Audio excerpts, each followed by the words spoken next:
कलिजुगे साधु मान महिमा को निंदा करेंगे चाउल थी माणे कुणिया होते कहानी पितृ मातृ श्राद्ध बुड़ संसार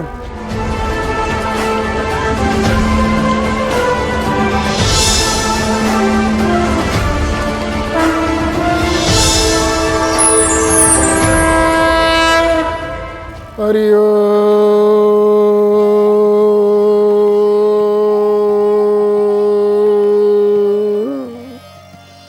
आज आपण माने श्रवण करिवे यही मालिकार अध्याय मान भक्ति ओडिशा चैनल तरफ आमर कल्की आसुची कार्यक्रम रे तेणु हे सज्जन आपण माने शुणा पानी प्रयासी हुंतु आपण माने शुणुचंती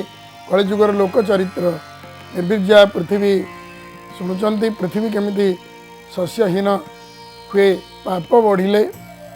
तेणु पहले अंकुर माने जे अंकर नोहिबे किंकर होइब मही वर्ण शंकर जे घोटिबे पृथ्वी ठिकाना रहिब नाही भय वर्ण शंकर कलिभिन सेतु सब लोग कर ही पाप पाप ही दुख भय रुज शोक संताप तेणु पहले वर्ण शंकर सारा पृथ्वी रे घोटी जिबे आ पृथ्वी सारा वर्ण शंकर रे पूर्ण हेबे आउ कौन हेबे पहले लोक माने प्रभुंकर महिमा को निंदा करिवे कह महिमा निंदुक अनेक होइबे मही हे बजरा ग्रस्त शस्य न फलिब रसहानि हेब प्राणी हेबे छट पट कहले महिमा निंदुक सर्वे होइबे मही हे बजराग्रस्त लोक माने पापी हेबे महिमा निंदा करिवे प्रभुंकर महिमा को साधु मानकर महिमा को निंदा करिवे तेणु ए निंदा शुणी शुणी पृथ्वी कौन हम सुख संतप्ता हो पृथ्वी जराग्रस्त हो शस्य न फल पृथ्वी आ शस्य दब नहीं जमती पृथ्वीराज उपाख्यान आपण किसी समय पूर्व विगत अध्याय शुणुले तेणु शस्य न फल रसहानि हेब प्राणी हेबे छटपट शस्य न फलिले लोक मैंने प्राणी मैंने खाइबा को पाइबेनी पृथ्वी रे प्रत्येक जीवजंतु जनक ऊपर जड़े निर्भर कर चलती से भाव में परिपूरक होकर पृथ्वी चले तेणु प्राणी एवं छटपट शस्य न फलिले प्राणी छटपट हे आउ कौन हम जिते शस्य अंटिब नहीं ये सब बहुत अवस्था आगु हो माणे चाउल को कहाणे कुणिया निर्माल्य पड़ब तुंडे छत्तीसी पाटक भिक्षा मागी जीवे कुल भुआ शुणी दांड पितृमातृ श्राद्ध बुड़ीब संसारु मला प्राणी कहीं खाए भंडी खाइबाकु ब्राह्मण जातिटा शास्त्र गढ़ी छंती पाए कहले महिमा निदुक सर्वे होइबे मही हेब जराग्रस्त शस्य न फलिब रसहानि हेब प्राणी हेबे छटपट आउ कौन हम ना माणे चाउल को कहाणे कुणिया खाइबा को लोक थिबे बहुत किंतु खाद्य थिबे अल्प चाउल थिबे माणे कुणिया होइतिबे कहाणे माणे चाउल को कहाणे कुणिया नंक दुर्भिक्षरे जेपरि हेइतिला कलिजुगरे तेणु कहले निर्माल्य पड़ब तुंडे जदि खाइबा लोक अधिक हो गले आउ खाद्य कम हो गला निर्माल्य जमी अल्प टिके खाती से भाया निर्माल्य भाया तुंडे पकईक लोक हाहाकार कर बंचे माणे चाउल को कहाणे कुणिया निर्माल्य पड़ब तुंडे छत्तीसी पाटक भिक्षा मागी जीवे कूल भुआ शुणी दांडे एपरी अवस्था हेले ठीक नंग दुर्भिक्षर एमती होता जमीती लोक छत्तीसी पाटक भिक्षा मागिले ब्राह्मण माने सम्भ्रांत माने समस्त दांड को बाहरी गले मागी खाइबा पाई जी जा मुहर पाइला छड़ई खाइला जी जा हाथरू आउ कौन है कूल भुआ शुणी दांडे जिते खाद्य अभाव पड़ब कूल भुआ शुणी जे गृहलक्ष्मी बधू सी आ बाहर को बाहर सी आ लज्जा कर कि तेणु छत्तीसी पाटक भिक्षा मागी जीवे कूल भुआ शुणी दांडे ये पुनश्च आगु को हो पारे बोली कहते तेणु प्रभु इच्छा जहाँ थी ता ही हम मालिका कहूँ शेष अवस्था कौन हम बारण बेल को आउ कौन हम एपरी हेले पितृमातृ श्राद्ध बुड़ब संसार लोक तो निजे खाइबा पाइबेनी आ पितृमातृ को श्राद्ध किए दब कौन कहे किए दौर मो श्राद्ध मला पानी किबा खाए आउ हंडी खाइबा ब्राह्मण जातिटा शास्त्र गढ़ी पाए कहले ब्राह्मण जाति गुड़ाक ये मिछ शास्त्र गुड़ाक गढ़ी भंडेकरी खाइबा लोक यह कहे खाइबा पाइबेनी समस्ते भिक्षा मागिबे ए कथा को अच्युत तांकर शास्त्र निर्घंटरे कहउचंती पुनश्च से निर्घंटरे कहउचंती गोचर को चाष जे करिबे मूढ़ प्राणी कली जुगे बहु शिष्य हेबे सेहु पुणी कहले गोचर को चाष करिबे कोदंडा गोचर को चाष करती ना गोमातार खाद्य सी तेणु गोमातार भक्ष्य जगह को लोक मैंने चाष करेंगे निज पाई तेणु शस्यजात भूमि मान निकृष्ट होई ब्राह्मण मानक धर्म किछि न रहिब कहले शस्यजात भूमि मान निकृष्ट होइब ब्राह्मण मानक धर्म किछि न रहिब जदि खाइबा को कहीं न पाइबे शस्य न फलिब तेणु ब्राह्मण माने तो निकृष्ट काम निश्चित करेंगे पेट भोकर ज्वाला कौन न करि पारे तेणु समस्त ज्ञान हानि हम पृथ्वी में रस हानि तेणु हे सज्जन ये निर्बीजा पृथ्वी तापर आसिले निरौषधि रस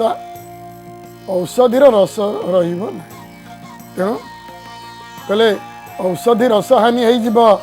औषधिर रस आउ रहिब नाही कहले कलिजुगरे अनेक दुस्साध्य रोग आसी ग्रासीब किंतु आपण मैंने देखुना एबे जो औषधि सब मिलूँ सब कौन ठीक भाव में काम करुचे सबूर समान भाव में प्रभाव नाही तेणु निश्चित भाव में निकृष्ट मानर औषधि एबे बाजार को आसुची कहले एपरी बेला आसब औषधि काम करिवो नाही कहले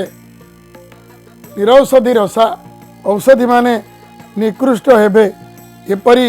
रोग माने आसीबे ताक वैद्य माने भी पारिबे नाही कहले वैद्य न जानिबे व्याधिर लेस नाड़ी धरिण करिबे साहस जेउ औषधि वैद्य पूर्ण देव रोग न मरी मळु मरी जीव कहले एपरी व्याधि आसीब वैद्य माने जानी पारिबे नाही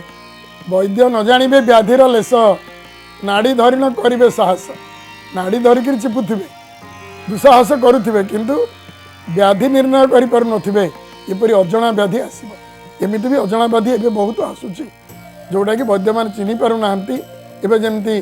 कोरोना महामारी भयंकर आसीथिला तेणु वैद्य न जानिबे व्याधिर लेस नाड़ी धरिण करिबे साहस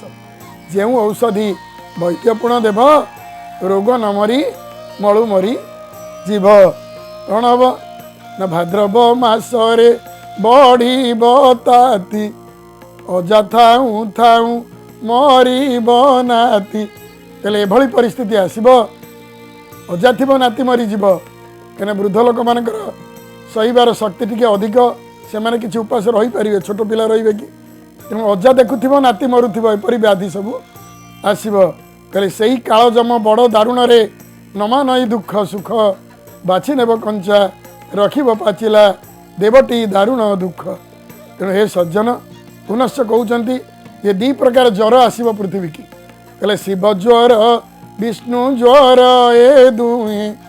ग्रासी जीवे आसी प्राणी को देह दिनक भितरे हरिबे प्राण रखी न पारिबे भेष जगण कहले दीटा ज्वर आसबे गोटे शिव ज्वर आ गोटे विष्णु ज्वर भगवान शिव होचंदी संहारकर्ता शिव ज्वर कबल आउ त्राही नाही जोटा मस्तिष्क ज्वर आपण मैंने जो देखुं मेनिंजाइटिस इत्यादि ब्रेन फीवर मस्तिष्क ज्वर जो आसूची ये है शिव ज्वर विष्णु ज्वर विष्णु हेले पालन करता सांघातिक हम किंतु चिकित्सा कले भल हो पार विष्णु ज्वर कबल रक्षा मिल शिव ज्वर आउ रक्षा नाही तेणु ମାଳିକାରେ ଖାଲି ରୋଗ ନିର୍ଣ୍ଣୟ କଲେ ତ ଚଳିବନି, ରୋଗର ଔଷଧି ବି ଦେଲେ କିଏ? ଅଚ୍ୟୁତ ଦେଲେ। କହିଲେ ଇଦଂ ଶରୀରଂ ଶତସନ୍ଧି ଜର୍ଜରଂ ପତତ୍ୟ ବସଂ ପରିଣାମ ପେଶଳଂ କଥଂ ଔଷଧି ଇଚ୍ଛସି ମୂଳ ଦୁର୍ମତେ ନିରାମୟ କୃଷ୍ଣ ରସାୟନ ପିଇବ। କହିଲେ ଏ ଶରୀରଟା ହେଉଛି ଶତସନ୍ଧିରେ ଜର୍ଜରିତ, ଅନେକ ସନ୍ଧି ବା ରନ୍ଧ୍ର ଏ ଶରୀରରେ ଅଛି, ଦୁର୍ବଳତା ଅଛି। ଶତସନ୍ଧି ଜର୍ଜରଂ ପତତ୍ୟ ବସଂ, ଏ ନିଶ୍ଚିତ ଦିନେ ପତନ ହେବ। ଆଉ ପରିଣାମ ପେଶଳଂ, ଏ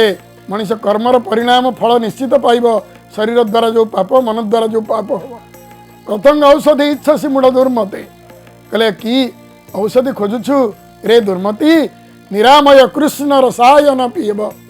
କହିଲେ ନିରାମୟ କୃଷ୍ଣ ରସାୟନକୁ ପିଇଯା।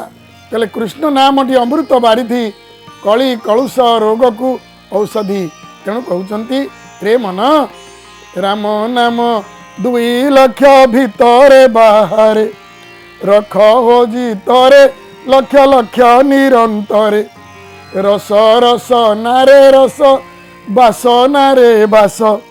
ରାହାସ ଦେଖିବୁ କହେ ଅଚ୍ୟୁତ ଦେ ଦାସ। କହିଲେ ରାମ ନାମ 2 ଲକ୍ଷ ଭିତରେ ବାହାରେ, ଭିତରେ ମନ ଭିତରେ ଜପୁଥା, ବାହାରେ ବି ଜପ କରୁଥା। ରସ ରସନାରେ ରସ, ଜପ କିଏ କରିବ? କହିଲେ ଏଇ ରସନା। କହିଲେ ଏକା ରସନାର କେବଳ ମାତ୍ର ଅଛି ଶକ୍ତି, ସେହି ଦୟା କଲେ ତରିବି ମୋର ଘେନି ଭକ୍ତି। ତେଣୁ ହେ ସଜ୍ଜନ, କହିଲେ କେବଳ ଏ ରସନା ବା ଜିହ୍ୱାର ଶକ୍ତି ଅଛି, ଯିଏକି ଆମକୁ ରକ୍ଷା କରିପାରିବ, ବଞ୍ଚେଇ ପାରିବ। ରାମ ନାମ ଜପ କଲେ ଆମେ ବଞ୍ଚିବା। ତେଣୁ ଜିହ୍ୱାକୁ ଅପବିତ୍ର କରିବା ଉଚିତ ନୁହଁ। ଏ ଜିହ୍ୱାରେ ରାମ ନାମ କୃଷ୍ଣ ନାମ ଜପ କର। ତେଣୁ ହେ ସଜ୍ଜନ, ଏଇଠାରେ ଏହି ଅଧ୍ୟାୟକୁ ଆମେ ବିଶ୍ରାମ ଦେବା, ପୁନଶ୍ଚ ପ୍ରୟାସୀ ହେବା ଆଗାମୀ ଅଧ୍ୟାୟ ପାଇଁ। ଓಂ ଶାନ୍ତି ଶାନ୍ତି ଶାନ୍ତି।